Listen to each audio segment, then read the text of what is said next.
You know, to teach pianistic subtlety in the touch, seeked as well as obtained by practicing, it's really sometimes going against the grain, because pianists, especially young students, they like to learn by the finger memory, because that goes in a way as a shortcut from the grammar analyzation of the harmonic progression, which could help them with the memory.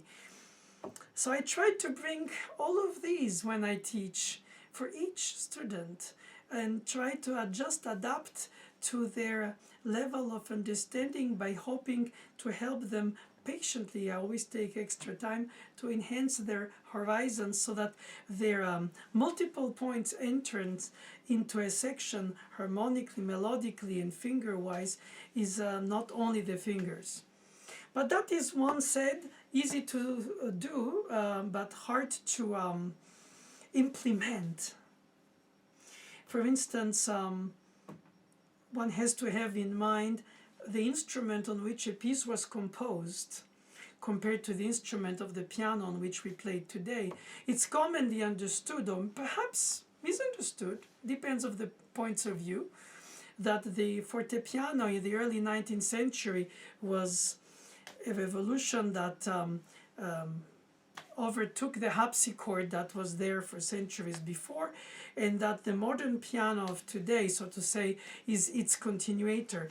I tend to think, provocatively perhaps, that the fortepiano is an extension of the harpsichord, maintaining that amount of subtlety which is the expression through articulation, detailed layering, and not through the brutal fortissimo, pianissimo range mostly.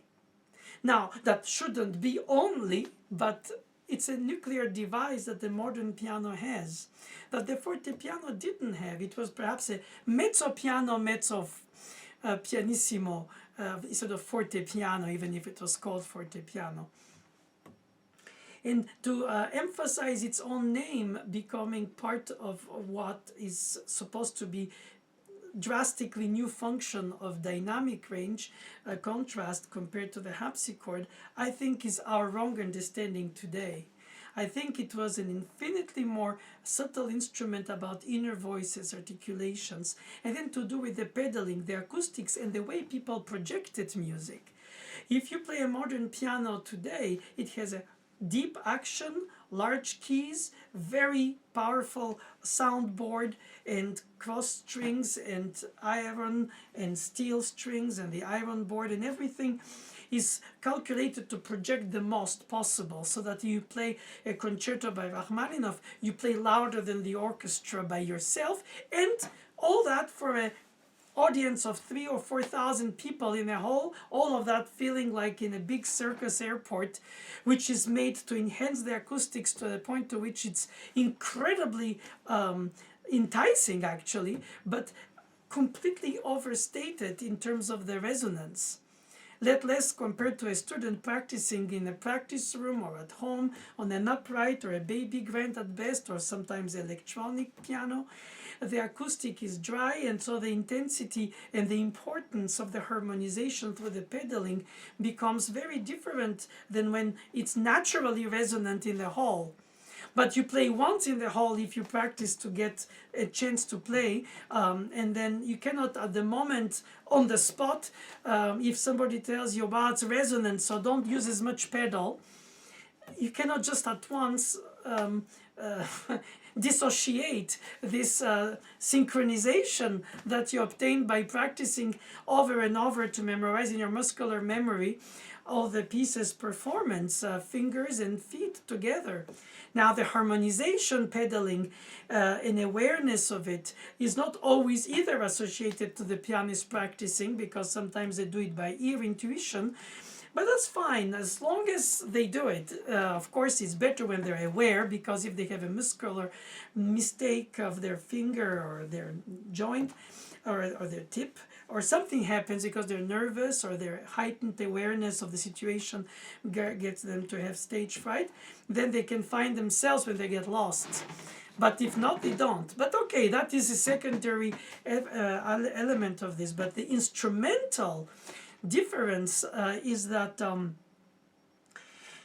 you're not, as it like to emphasize it to the students, you're not responsible for the acoustics, for the architects who build the acoustics of the hall in which you will perform. It's where you're invited to perform or you're obliged to perform if it's an exam competition, but in any case, it's not where you practice all your life. It's only the moment where you bring the piece to fruition, so to say, when you know it well. But you cannot change it at that spot. It's too late. You have been practicing in an acoustic that's resonant to realize how little or less you need pedal, right foot pedal, for instance, to coat harmonically in a way that covers up either inequality in fingers, either just gives you the sense of sounding like the recordings, which are often artificially, let's say, overjuiced by resonance in order to be attractive to the ear. And then, of course, there are the aesthetics of the sound engineering, those who prefer the piano to be picked up from close-up for the articulation, those who prefer it from far away for the resonance, some who combine one or the other. It's already a doctored choice that you receive in the recording, but in the whole, you hear it through the acoustics of the decision of what the acousticians, architects did. But then if the pianist is not solely responsible for this, then the pianist is responsible for their feet, the pedal. I give you an example. In the last, or one before last of the series Variations by Mendelssohn, he lets it in the left hand with the 10th, and the one just prior, it's in the right hand. Okay, so what you do, if you read the notes in the score and you want to be in the authenticity, ideologization of Henley since the 50s, then you have to play only and exactly what is written without to question or think outside of the box, regardless if you might want to understand why this is staccato and Mendelssohn does one octave out of two, not each. Obviously it phrases by groups of two, by being thick and thin, but then you have the right hand who plays chords broken into thumb and then the rest, instead of and because it sounds which is what articulation is about in clarity, and it's too dry, then you put pedal. But then what pedal do you play? You play the pedal for the resonance of the harmonic progression. You have 2 beats or 1 beat if you count 8 notes, quarter notes, for the tonic, for the 5 of 4 or 5, for the 4th degree, for the dominant with the diminished, minor 9th, diminished 7th. So then you harmonize pedaling, or the pedalization harmonizes. Then of course at the lesson the teacher would say it's too blurry. So what do you do then? Oh, less, more, it's like a sauce. How much? Not too much over the food, but then if it's too dry or if it's too drawn in the sauce. So I think the guideline then is to come back to the idea of the subtlety of the articulation that was in the time of Mendelssohn, the case of the fortepiano. Not that you need to think or to implement to the student that they need to imitate on the modern piano the fortepiano. It's just to understand, perhaps think, if not understand, guess, question themselves, and I help them. I hope, at least I do, unleash the right questions that will give them their own creative answer. I don't impose them one way, but I open their thinking quality of sometimes their fear of going beyond what the score says. In fact, it brings us to the philosophical fact of, is an interpretation an added layer on the composition? Composers consider very often an interpretation a betrayal, period. so they want to be recited. And if their notation relies fully on their imagination, then the people who will play them all exactly the same way. No innuendos, no ritenuto, no rubato, no pedaling, no harmonization. And then you have the notational devices that can be misunderstood because out of the context of the usage, like grace notes that are written normally should, according to what we are taught as a general rule, which is of course not subtle, to be always equalized. So why did they write grace note if they didn't write fourth notes? But since we're not into these details of the time period where it's written for and people played it with, geographically and time-wise circumscribed, it's more universal today. So we make those rules, you know. So the harmonic pedal, the grace note equalized. If you look at the score, and you think, okay, if interpretation is betrayal, then I betrayed by loving it. I love it wrong way. I have to find a teacher who will teach me the right way, if not the authentic way. And so the ideology of the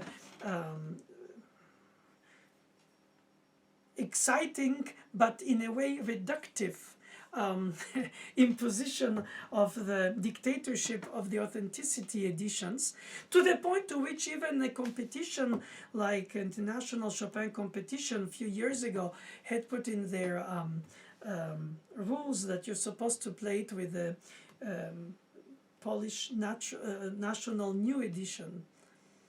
So then it's not even interpretation. Okay, you can say in Baroque music you improvise the voice-led continuo. In jazz you improvise the licks on the different interpretations through variations, in fact, of a given famous tune. And so this creativity is expected in the Baroque and in the jazz, but somehow in classical, on modern piano, it's a competition, audition, juries, exams, auditions for positions. At all points you find yourself depending of the opinion of the preceding generation, already grass-fed by urtexting, which by itself was a great progress, because in fact it was the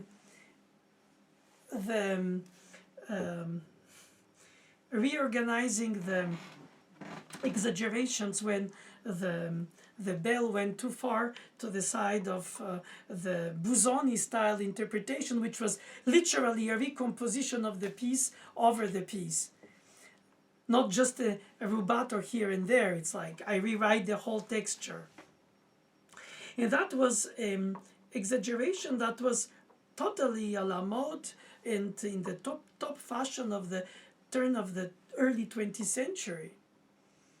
And so in order to keep musicians from these excesses, then we have these authentic editions. So they give us a guideline, but it becomes by itself a horizon out of which we are, don't think out of the box, because if you think outside of the box, then you're per se heretic. It possibly be important, I think, for me to open the minds of my students about the awareness and still be very pragmatic about the fact that I want them to succeed in their audition, juries, and exams. I mean, that's what they expect from me, to respect them by helping them, bring them to their fruition of their given degree that they study. And of course, the degrees in the schools are for mass groups of studying, and some deans in some committees define that a certain, let's say, graduate study has to last 2 years. And for some it might be 8, for some it might be 1, for some it might be intuitively 6 months. No, of course we have to organize that within the limits so that we can have a great mass of students who go through the schools, and then they grab something out of it in these 2 years, and if it's not enough, they continue developing the seeds that they received later in their life until they reach the fruition of their own practiced talent into their own artistic expression. And so, of course, 1-to-1 would be perfect, but then it's timeless, and it's until it's tailored on the single person. But when you have to have groups of people, you have to go through times that are defined for all, and are obviously different for those who already have a perfect pitch, don't have a perfect pitch, have a harmonic awareness, don't have a harmonic awareness in real time when they play. I mean, not just on paper no, I mean integrated in their playing, and then find the meaning of things analytically.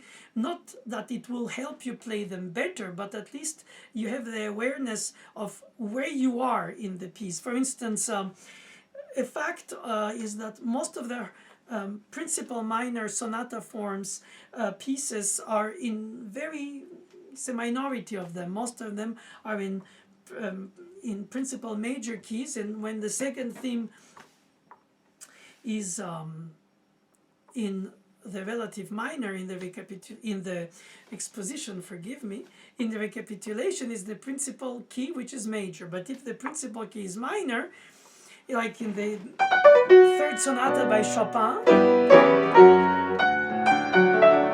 the second theme is in D major, and in the recap it's restored by Chopin in major to shine rather than to become more nostalgic. And then in the result he ends in major. And this D sharp of the Picardy third, it's not always known in Picardy anyway, but we call it Picardy, the major third, inharmonically, starts his E flat major scherzo. So I told once a student that if he had finished this, we would have hoped, according to Haydn's rules, in the principal key, therefore if it's minor, in minor, then the common tone would be the leading, the median in this case, instead of being D sharp, E flat, it would be the relative major. And so we would have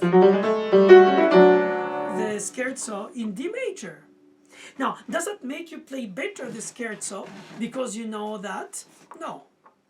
But that awareness helps you understand the colorization of the harmonic progressions, helps you understand the meaning that you could bring into what you play other than just because you recite it on the Handel score. I think a dosage of awareness, capacity of thinking outside of the box, while respectfully then concluding by playing more precisely what is written, and therefore more meaningfully, because you have thought about options. Like, for instance, in this variation in Mendelssohn I showed you. Of course, if you practice it alone, and you practice in a room that has no resonant acoustic, is too dry. So then you, as I said earlier, harmonize pedal.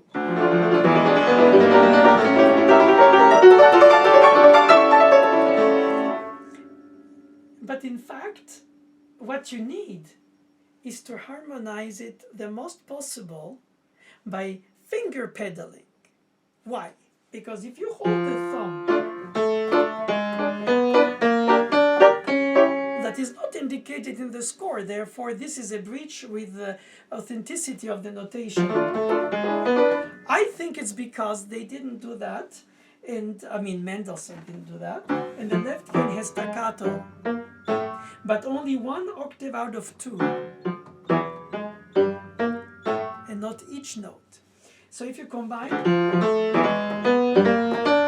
the staccato with the held, and then you have staccato for the third beat of the, note of the triplet, which is the chord. Then you have a sense in the fast tempo of a finger pedal. Instead of having all the 88 dampers up on the modern piano, something that you cannot get on the fortepiano even with the pedal down. So in a way, on the fortepiano, the limitation was not long enough decay before the decay comes. And on the piano, with the pedal, or even without, you can have more resonance. So if you put the pedal plus more resonance, then in fact it goes overboard and becomes blurry. But of course that is also the acoustics that deal with it. So since you cannot change, as I said earlier, at the moment of the rehearsal on the performance day, all what you've accumulated in your mnemotechnic knowledge of the hands and fingers, brain and heart and knowledge of the piece and capacity to use that storytelling throughout the piece with your technical ability towards which you practiced relentlessly, repetitively, until you can manage the unexpected when it will happen with the stage fright on stage. So at every stage I teach the student the awareness, the technique, the capacity to control and best organize the expression. And when we think about the fortepiano, not as an imitation from the modern piano, but as the quality of subtlety that it involves to hear the octave and a single note in the left hand, to hear the single note and the chord that follows it in a sort of arpeggiated rhythm, written out rhythmically triplet. If you play it very fast, as the tempo says fast, and you add the pedal,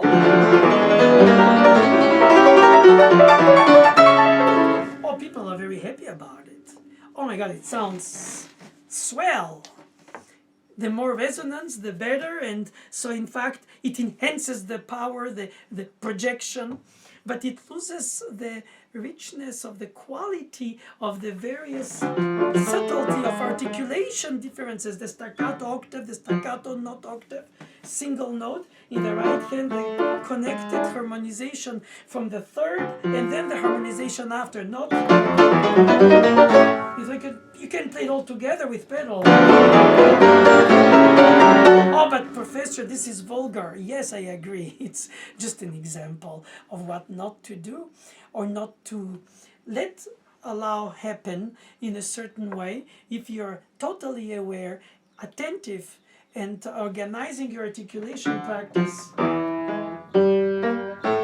Imagine holding the thumb in the left hand and then only staccatoing the root octave and the 10th. In the right hand, holding over the harmonization. Now you understand that you can more control resonances compared to shortnesses of staccati and tenuti without even the pedal. And what do you obtain? You obtain literally a well-read, understood, served, and innerly carved details, which give you a capacity to play regardless of the tempo and the dynamic range that the modern piano and the acoustics can entice you into. You obtain the capacity to play, in fact, in a way more what the composer had in mind. Even if you don't play the instrument he played, you don't play the way people listened to the music in the past, which was in large salons, not in airport concert hall sizes that are there for enhanced acoustic experience, which is very pleasing. But sometimes you want to hear all the innuendos. So to play intimate things for many people is the contrary of what they composed. So perhaps the best thing is to not play their music, or not only play their music on the original instruments, which is early music's approach, which I think is marvelous. But if you play it on a modern piano, you also can play it with a subtlety that is inherited from the understanding of the texture. Now you can also find that at this point, if you can teach the playing of this section without pedal, but with certain combination of resonances, without all of it to be blurred, and then you arrive in a concert hall for a rehearsal, jury exam, or performance, or whatever, and you find that you could add a little bit of pedal, it's easier to add than to take off some of the pedal when it's part of your synchronization mnemotechnically, since you practiced it so many repetitive times in another acoustic. Nobody practices all day long, all night long in the concert hall for 10 years before you play in the hall. I mean, obviously. So I think that that's why our understanding should be not only for authenticity purpose on the score texture, text writing notation, nor on the instrumental facts of what a fortepiano is compared to the modern piano. It has gut strings, it has wooden frame for the harmonic board, it is have 2 instead of 3 strings, instead of still 3 strings on the piano, most of the keys, and then, so in other words, it's also straight strung, and you have a different acoustic like strings, and then perhaps like woodwinds on the top. So in orchestration you change the timbre, the colors. On the piano is single color, but when the strings are crossed, as on the modern piano they are, it homogenizes the resonance. So this and this are of course way apart, but they sound globally in the same cloth, made of the same material, and so you hear something more consistent.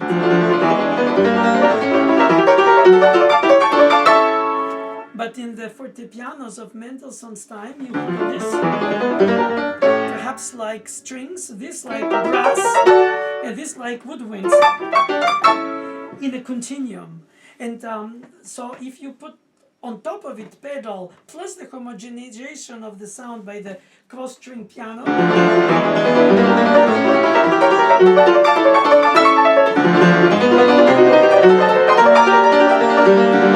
compared to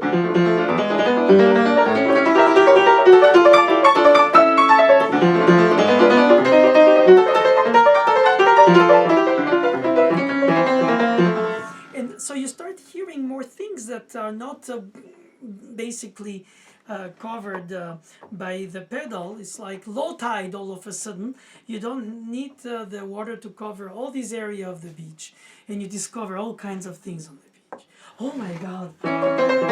Repeated notes, secondary dominants, and sometimes the pedal in a paradoxic way covers so much that you end up by having dubbed leading tones.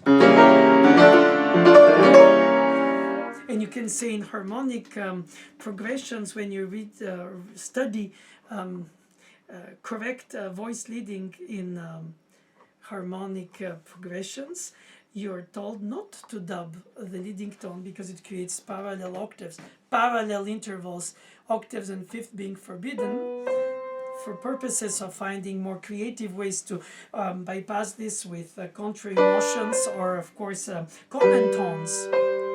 But the point is that ultimately, people who don't have that sense for the problem that musically you don't want to hear a leading tone being dubbed because it's supposed to be, it's like when you learn grammar, how to organize the words in a sentence, then you know better than if you, it's a fact, I think then it's another of my thoughts, music should be taught in schools, it's a grammar, like a language, so that the people can read music without to hear it, not to depend only on the person who plays it for them.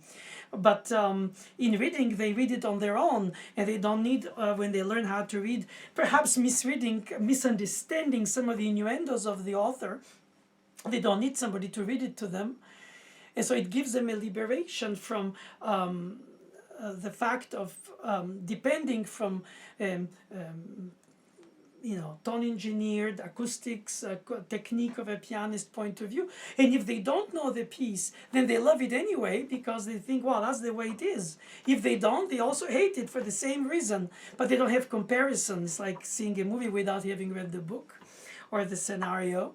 And then if you know the book and you say, oh, I'm more critical because they didn't put in to my taste, the best parts of the book in the choice of the scenario of the screenplay. So once you're informed, you're critical.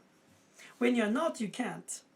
And so I think to bring to informed students, informed audiences, subtle hearing, awareness of the subtlety of the fortepiano, not as the first instrument that was booming loud and whispering soft compared to the harpsichord. I think the fortepiano was an extension of the harpsichord, and the modern piano is a cut off with the fortepiano in the sense of the texture of which how the composers wrote for it. And so we lose on the modern piano with the modern music of percussive music of a Prokofiev, Bartok, and Stravinsky, and beyond Ligeti and all. It's more based on percussive than on layered voicing, but that's because of the aesthetics that come with that instrument becomes more powerfully projecting. Of course, you can do the lyrical Rachmaninoff singing parts and still prevail over the orchestra when you play the melody of the theme. And so it becomes the army of one versus the orchestra and in big halls, completely changing the idea of the subtlety of playing on a fortepiano in a salon. You can translate it, but it sounds like fortepiano on amphetamines, the modern piano. It shouldn't be that. I don't think it says, I think it is our ears that have to be tuned to the subtlety of the layering.